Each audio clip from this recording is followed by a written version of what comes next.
A young man came out of the Victoria station, looking undecidedly at the taxi cabs, dark red and black, pressing against the curb under the glass roof.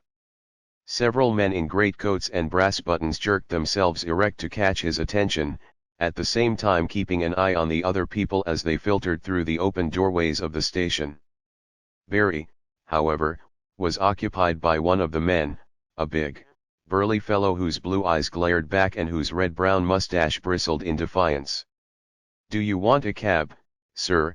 the man asked, in a half-mocking, challenging voice. Barry hesitated still. "Are you Daniel Sutton?" he asked. "Yes," replied the other defiantly, with uneasy conscience. "Then you are my uncle," said Barry. They were alike in coloring, and somewhat in features, but the taxi driver was a powerful, well-fleshed man who glared at the world aggressively, being really on the defensive against his own heart. His nephew, of the same height, was thin, well-dressed, quiet and indifferent in his manner. And yet they were obviously kin. "And who the devil are you?" asked the taxi driver. "I'm Daniel Barry," replied the nephew. "Well, I'm damned never saw you since you were a kid." Rather awkwardly at this late hour the two shook hands. "How are you, lad?" "All right. I thought you were in Australia." "Been back 3 months, bought a couple of these damned things." He kicked the tire of his taxi cab in affectionate disgust. There was a moment's silence. "Oh, but I'm going back out there. I can't stand this cankering, rotten-hearted hell of a country anymore. You want to come out to Sydney with me, lad? That's the place for you, beautiful place. Oh, you could wish for nothing better. And money in it, too. How's your mother?" "She died at Christmas," said the young man. "Dead? What, our Anna?" The big man's eyes stared, and he recoiled in fear. "God, lad," he said, "that's 3 of 'em gone." The two men looked away at the people passing along the pale grey pavements, under the wall of Trinity Church. "Well, strike me lucky," said the taxi driver at last, out of breath. "She wore best oth bunch of 'em. I see nout nor hear nout from any of 'em. They're not worth it. I'll be damned if they are." Our sermon lapping Adela and Maud, he looked scornfully at his nephew. "But she was the best of 'em, our Anna was, that's a fact." He was talking because he was afraid. "And after a hard life like she'd had." "How old was she, lad?" 55. 55. He hesitated. Then, in a rather hushed voice, he asked the question that frightened him. "And what was it, then?" "Cancer." "Cancer again, like Julia?" "I never knew there was cancer in our family." "Oh, my good God, our poor Anna, after the life she'd had. What, lad, do you see any God at the back of that? I'm damned if I do." He was glaring, very blue-eyed and fierce, at his nephew. Barry lifted his shoulders slightly. "God," went on the taxi driver, in a curious intense tone, "you've only to look at the folk in the street to know there's nothing keeps it going but gravitation. Look at him. Look at him." A mongrel-looking man was nosing past. "Wouldn't he murder you for your watch chain, but that he's afraid of society. He's got it in him. Look at him." Barry watched the townspeople go by, and, sensitively feeling his uncle's antipathy, it seemed he was watching a sort of danse macabre of ugly criminals. Did you ever see such a god-forsaken crew creeping about? It gives you the very horrors to look at 'em. I sit in this damned car and watch 'em till, I can tell you, I feel like running the cab amuck among 'em, and running myself to kingdom come. Barry wondered at this outburst. He knew his uncle was the black sheep, the youngest, the darling of his mother's family. He knew him to be at outs with respectability, mixing with the looser, sporting type, all betting and drinking and showing dogs and birds, and racing. As a critic of life, however, he did not know him.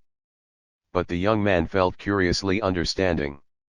He uses words like I do, he talks nearly as I talk, except that I shouldn't say those things.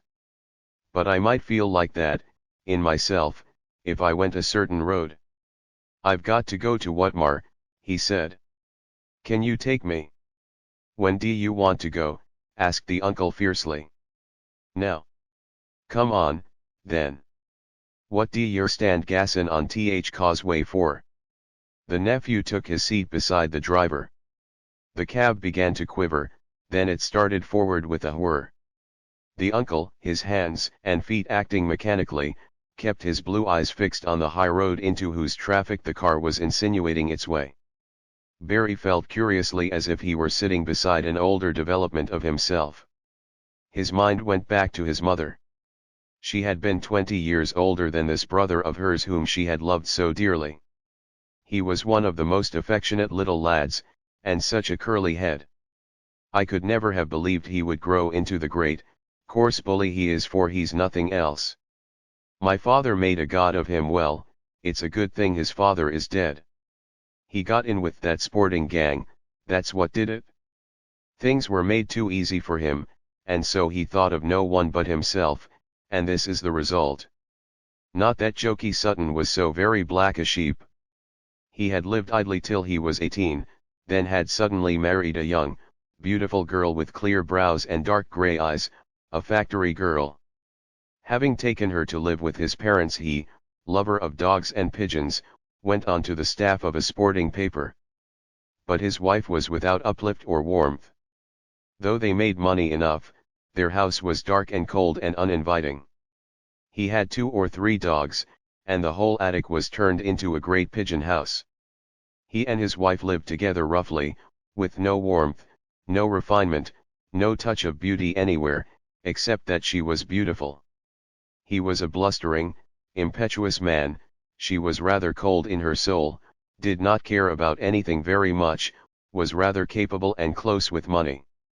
And she had a common accent in her speech. He outdid her 1,000 times in coarse language, and yet that cold twang in her voice tortured him with shame that he stamped down in bullying and in becoming more violent in his own speech. Only his dogs adored him, and to them, and to his pigeons, he talked with rough, yet curiously tender caresses while they leaped and fluttered for joy. After he and his wife had been married for 7 years, a little girl was born to them, then later, another. But the husband and wife drew no nearer together.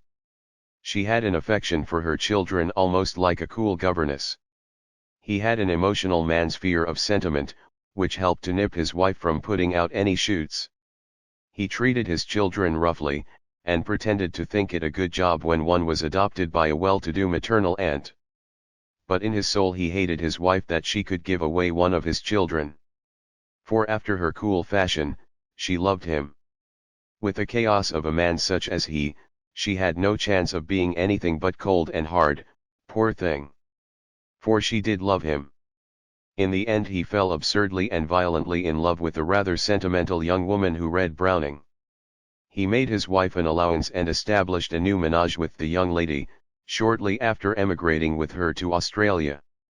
Meanwhile his wife had gone to live with a publican, a widower, with whom she had had one of those curious, tacit understandings of which quiet women are capable, something like an arrangement for provision in the future.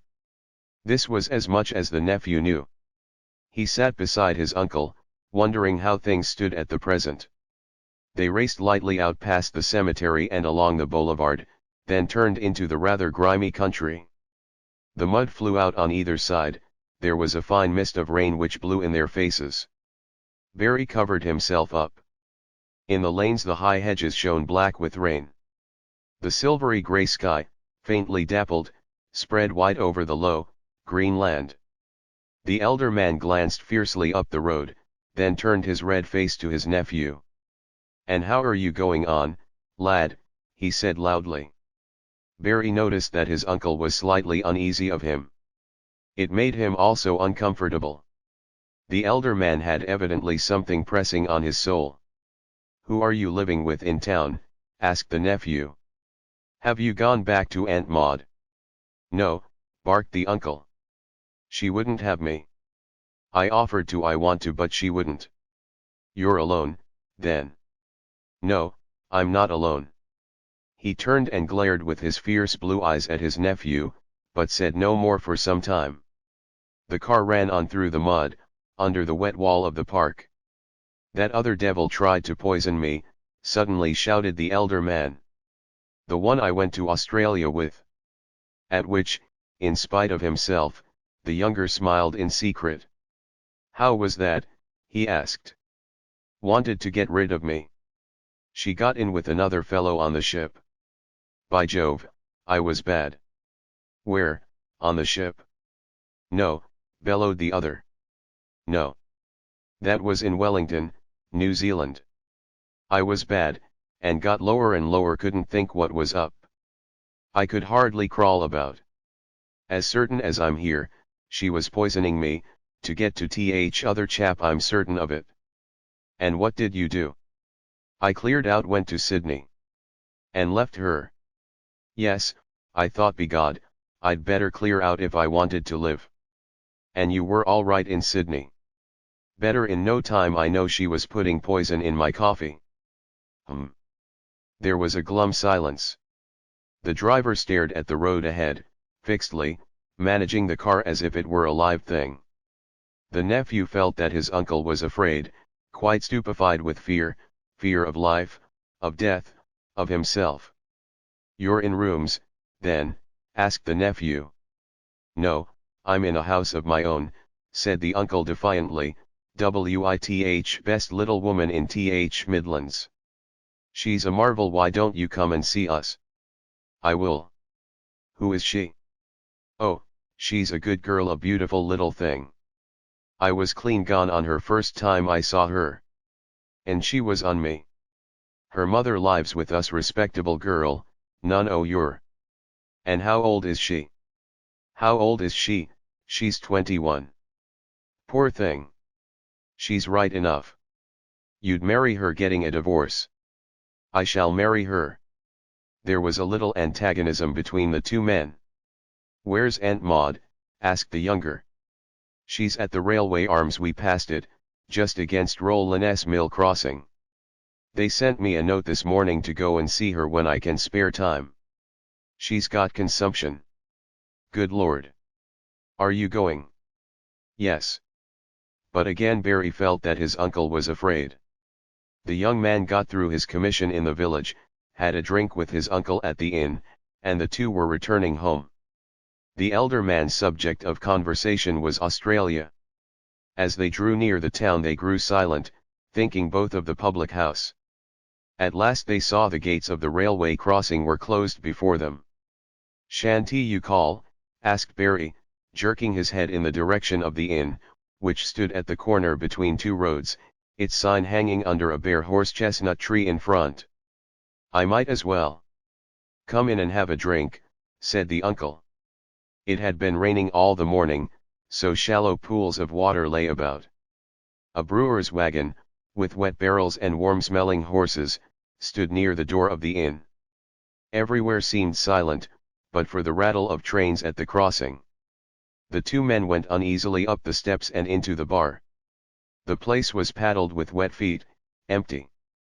As the barman was heard approaching, the uncle asked, his usual bluster slightly hushed by fear. "What you're goin' ta have, lad?" "Same as last time." A man entered, evidently the proprietor.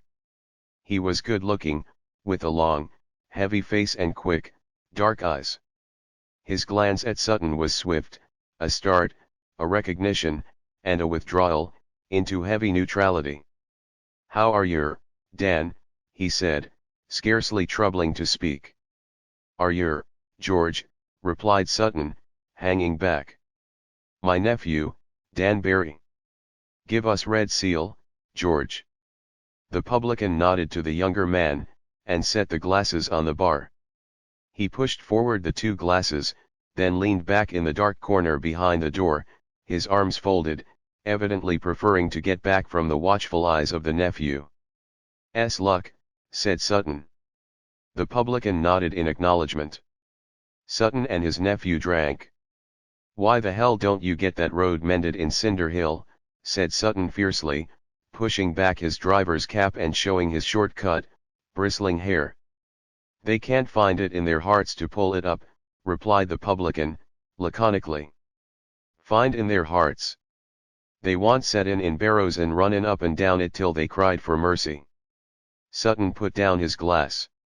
The publican renewed it with a sure hand, at ease in whatsoever he did. Then he leaned back against the bar. He wore no coat. He stood with arms folded, his chin on his chest, his long mustache hanging. His back was round and slack, so that the lower part of his abdomen stuck forward, though he was not stout. His cheek was healthy, brown-red, and he was muscular. Yet there was about him this physical slackness, a reluctance in his slow, sure movements. His eyes were keen under his dark brows, but reluctant also, as if he were gloomily apathetic. There was a halt. The publican evidently would say nothing. Barry looked at the mahogany bar counter, slopped with beer, at the whiskey bottles on the shelves. Sutton, his cap pushed back, showing a white brow above a weather-reddened face, rubbed his cropped hair uneasily. The publican glanced round suddenly. It seemed that only his dark eyes moved. Going up, he asked. And something, perhaps his eyes, indicated the unseen bedchamber. Aye, that's what I came for, replied Sutton, shifting nervously from one foot to the other. She's been asking for me. This morning, replied the publican, neutral. Then he put up a flap of the bar, and turned away through the dark doorway behind. Sutton, pulling off his cap, showing a round, short-cropped head which now was ducked forward, followed after him, the buttons holding the strap of his greatcoat behind glittering for a moment. They climbed the dark stairs, the husband placing his feet carefully, because of his big boots. Then he followed down the passage, trying vaguely to keep a grip on his bowels, which seemed to be melting away, and definitely wishing for a neat brandy. The publican opened a door. Sutton, big and burly in his greatcoat, went past him. The bedroom seemed light and warm after the passage. There was a red eiderdown on the bed. Then, making an effort, Sutton turned his eyes to see the sick woman. He met her eyes direct, dark, dilated. It was such a shock he almost started away. For a second he remained in torture, as if some invisible flame were playing on him to reduce his bones and fuse him down. Then he saw the sharp white edge of her jaw, and the black hair beside the hollow cheek. With a start he went towards the bed. "Hello, Maud," he said. "Why, what ya been doin'?" The publican stood at the window with his back to the bed. The husband, like one condemned but on the point of starting away, stood by the bedside staring in horror at his wife, whose dilated grey eyes, nearly all black now, watched him wearily, as if she were looking at something a long way off.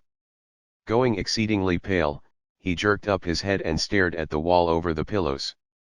There was a little colored picture of a bird perched on a bell, and a nest among ivy leaves beneath. It appealed to him, made him wonder, roused a feeling of childish magic in him. They were wonderfully fresh, green ivy leaves, and nobody had seen the nest among them save him. Then suddenly he looked down again at the face on the bed, to try and recognize it. He knew the white brow and the beautiful clear eyebrows. That was his wife, with whom he had passed his youth, flesh of his flesh, himself. Then those tired eyes, which met his again from a long way off, disturbed him until he did not know where he was. Only the sunken cheeks, and the mouth that seemed to protrude now were foreign to him, and filled him with horror. It seemed he lost his identity. He was the young husband of the woman with the clear brows, he was the married man fighting with her whose eyes watched him, a little indifferently, from a long way off, and he was a child in horror of that protruding mouth. There came a crackling sound of her voice. He knew she had consumption of the throat, and braced himself hard to bear the noise. "What was it, Maud?" he asked in panic. Then the broken, crackling voice came again. He was too terrified of the sound of it to hear what was said. There was a pause. "You'll take Winnie," the publican's voice interpreted from the window. "Don't you bother, Maud, I'll take her," he said, stupefying his mind so as not to understand. He looked curiously round the room. It was not a bad bedroom, light and warm. There were many medicine bottles aggregated in a corner of the washstand and a bottle of 3-star brandy, half full. And there were also photographs of strange people on the chest of drawers. It was not a bad room. Again he started as if he were shot. She was speaking. He bent down, but did not look at her. "Be good to her," she whispered. When he realized her meaning, that he should be good to their child when the mother was gone, a blade went through his flesh. "I'll be good to her, Maud, don't you bother," he said, beginning to feel shaky. He looked again at the picture of the bird. It perched cheerfully under a blue sky, with robust, jolly ivy leaves near. He was gathering his courage to depart. He looked down, but struggled hard not to take in the sight of his wife's face. "I'll come again, Maud," he said. "I hope you'll go on all right. Is there anything as you want?" There was an almost imperceptible shake of the head from the sick woman, making his heart melt swiftly again. Then, dragging his limbs, he got out of the room and down the stairs. The landlord came after him. "I'll let you know if anything happens," the publican said, still laconic, but with his eyes dark and swift. "Right," said Button blindly. He looked round for his cap, which he had all the time in his hand. Then he got out of doors. In a moment the uncle and nephew were in the car jolting on the level crossing. The elder man seemed as if something tight in his brain made him open his eyes wide, and stare. He held the steering wheel firmly. He knew he could steer accurately, to a hair's breadth. Glaring fixedly ahead, he let the car go, till it bounded over the uneven road. There were 3 coal carts in a string. In an instant the car grazed past them, almost biting the curb on the other side. Sutton aimed his car like a projectile, staring ahead. He did not want to know, to think, to realize, he wanted to be only the driver of that quick taxi. The town drew near, suddenly. There were allotment gardens with dark purple twiggy fruit trees and wet alleys between the hedges. Then suddenly the streets of dwelling houses whirled close, and the car was climbing the hill, with an angry whir up till they rode out onto the crest and could see the tram cars, dark red and yellow, threading their way round the corner below, and all the traffic roaring between the shops. "Got anywhere to go?" asked Sutton of his nephew. "I was going to see 1 or 2 people." "Come and have a bit o' dinner with us," said the other. Barry knew that his uncle wanted to be distracted, so that he should not think nor realize. The big man was running hard away from the horror of realization. "All right," Barry agreed. The car went quickly through the town. It ran up a long street nearly into the country again. Then it pulled up at a house that stood alone, below the road. "I'll be back in 10 minutes, said the uncle. The car went on to the garage. Barry stood curiously at the top of the stone stairs that led from the high road down to the level of the house, an old stone place. The garden was dilapidated. Broken fruit trees leaned at a sharp angle down the steep bank. Right across the dim grey atmosphere, in a kind of valley on the edge of the town, new suburb patches showed pinkish on the dark earth. It was a kind of unresolved borderland. Barry went down the steps. Through the broken black fence of the orchard, long grass showed yellow. The place seemed deserted. He knocked, then knocked again. An elderly woman appeared. She looked like a housekeeper. At first she said suspiciously that Mr. Sutton was not in. "My uncle just put me down." "He'll be in 10 minutes, replied the visitor. "Oh, are you the Mr. Barry who is related to him?" exclaimed the elderly woman. Come in, come in." She was at once kindly and a little bit servile. The young man entered. It was an old house, rather dark, and sparsely furnished. The elderly woman sat nervously on the edge of one of the chairs in a drawing room that looked as if it were furnished from dismal relics of dismal homes, and there was a little straggling attempt at conversation. Mrs. Greenwell was evidently a working-class woman unused to service or to any formality. Presently she gathered up courage to invite her visitor into the dining room. There from the table under the window rose a tall, slim girl with a cat in her arms. She was evidently a little more ladylike than was habitual to her, but she had a gentle, delicate, small nature. Her brown hair almost covered her ears, her dark lashes came down in shy awkwardness over her beautiful blue eyes. She shook hands in a frank way, yet she was shrinking. Evidently she was not sure how her position would affect her visitor. And yet she was assured in herself, shrinking and timid as she was. She must be a good deal in love with him, thought Barry. Both women glanced shamefacedly at the roughly laid table. Evidently they ate in a rather rough and ready fashion. Elaine, she had this poetic name, fingered her cat timidly, not knowing what to say or to do, unable even to ask her visitor to sit down. He noticed how her skirt hung almost flat on her hips. She was young, scarce developed, a long, slender thing. Her coloring was warm and exquisite. The elder woman bustled out to the kitchen. Barry fondled the terrier dogs that had come curiously to his heels, and glanced out of the window at the wet, deserted orchard. This room, too, was not well furnished, and rather dark. But there was a big red fire. "He always has fox terriers," he said. "Yes," she answered, showing her teeth in a smile. "Do you like them, too?" "Yes." She glanced down at the dogs. "I like Tam better than Sally." Her speech always tailed off into an awkward silence. "We been to see Aunt Maud," said the nephew. Her eyes, blue and scared and shrinking, met his. "Dan had a letter," he explained. "She's very bad." "Isn't it horrible?" she exclaimed, her face crumbling up with fear. The old woman, evidently a hard-used, rather downtrodden workman's wife, came in with 2 soup plates. She glanced anxiously to see how her daughter was progressing with the visitor.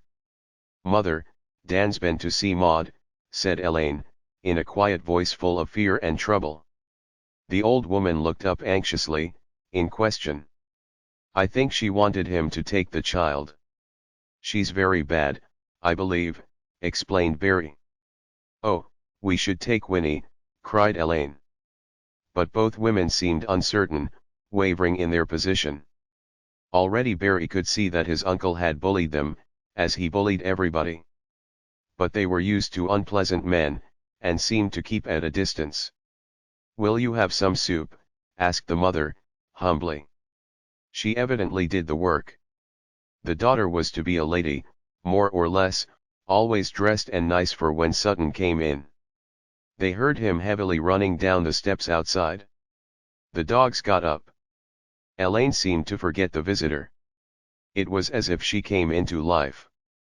Yet she was nervous and afraid. The mother stood as if ready to exculpate herself. Sutton burst open the door. Big, blustering, wet in his immense grey coat, he came into the dining room. "Hello," he said to his nephew, "making yourself at home?" "Oh, yes," replied Barry. "Hello, Jack," he said to the girl. "Got out to grizzle about?" "What for?" she asked, in a clear, half-challenging voice, that had that peculiar twang, almost petulant, so female and so attractive. Yet she was defiant like a boy. "It's a wonder if you haven't," growled Sutton. And, with a really intimate movement, he stooped down and fondled his dogs, though paying no attention to them. Then he stood up, and remained with feet apart on the hearthrug, his head ducked forward, watching the girl. He seemed abstracted, as if he could only watch her. His greatcoat hung open, so that she could see his figure, simple and human in the great husk of cloth. She stood nervously with her hands behind her, glancing at him, unable to see anything else. And he was scarcely conscious but of her. His eyes were still strained and staring, and as they followed the girl, when, long-limbed and languid, she moved away, it was as if he saw in her something impersonal, the female, not the woman. "Had your dinner?" he asked. We were just going to have it, she replied, with the same curious little vibration in her voice, like the twang of a string. The mother entered, bringing a saucepan from which she ladled soup into 3 plates. Sit down, lad, said Sutton. You sit down, Jack, and give me mine here. Oh, aren't you coming to table, she complained. No, I tell you, he snarled, almost pretending to be disagreeable. But she was slightly afraid even of the pretense, which pleased and relieved him. He stood on the hearthrug eating his soup noisily. Aren't you going to take your coat off, she said. It's filling the place full of steam. He did not answer, but, with his head bent forward over the plate, he ate his soup hastily, to get it done with. When he put down his empty plate, she rose and went to him. Do take your coat off, Dan, she said, and she took hold of the breast of his coat, trying to push it back over his shoulder. But she could not. Only the stare in his eyes changed to a glare as her hand moved over his shoulder. He looked down into her eyes. She became pale, rather frightened looking, and she turned her face away, and it was drawn slightly with love and fear and misery. She tried again to put off his coat, her thin wrists pulling at it. He stood solidly planted, and did not look at her, but stared straight in front. She was playing with passion, afraid of it, and really wretched because it left her, the person, out of count. Yet she continued. And there came into his bearing, into his eyes, the curious smile of passion, pushing away even the death horror. It was life stronger than death in him. She stood close to his breast. Their eyes met, and she was carried away. Take your coat off, Dan, she said coaxingly, in a low tone meant for no one but him. And she slid her hands on his shoulder, and he yielded, so that the coat was pushed back. She had flushed, and her eyes had grown very bright. She got hold of the cuff of his coat. Gently, he eased himself, so that she drew it off. Then he stood in a thin suit, which revealed his vigorous, almost mature form. What a weight, she exclaimed, in a peculiar penetrating voice, as she went out hugging the overcoat. In a moment she came back. He stood still in the same position, a frown over his fiercely staring eyes. The pain, the fear, the horror in his breast were all burning away in the new, fiercest flame of passion. Get your dinner, he said roughly to her. I've had all I want, she said. You come and have yours. He looked at the table as if he found it difficult to see things. I want no more, he said. She stood close to his chest. She wanted to touch him and to comfort him. There was something about him now that fascinated her. Barry felt slightly ashamed that she seemed to ignore the presence of others in the room. The mother came in. She glanced at Sutton, standing planted on the hearthrug, his head ducked, the heavy frown hiding his eyes. There was a peculiar braced intensity about him that made the elder woman afraid. Suddenly he jerked his head round to his nephew. Get on your dinner, lad, he said, and he went to the door. The dogs, which had continually lain down and got up again, uneasy, now rose and watched. The girl went after him, saying, clearly, What did you want, Dan? Her slim, quick figure was gone, the door was closed behind her. There was silence. The mother, still more slave-like in her movement, sat down in a low chair. Barry drank some beer. That girl will leave him, he said to himself. She'll hate him like poison. And serve him right. Then she'll go off with somebody else. And she did.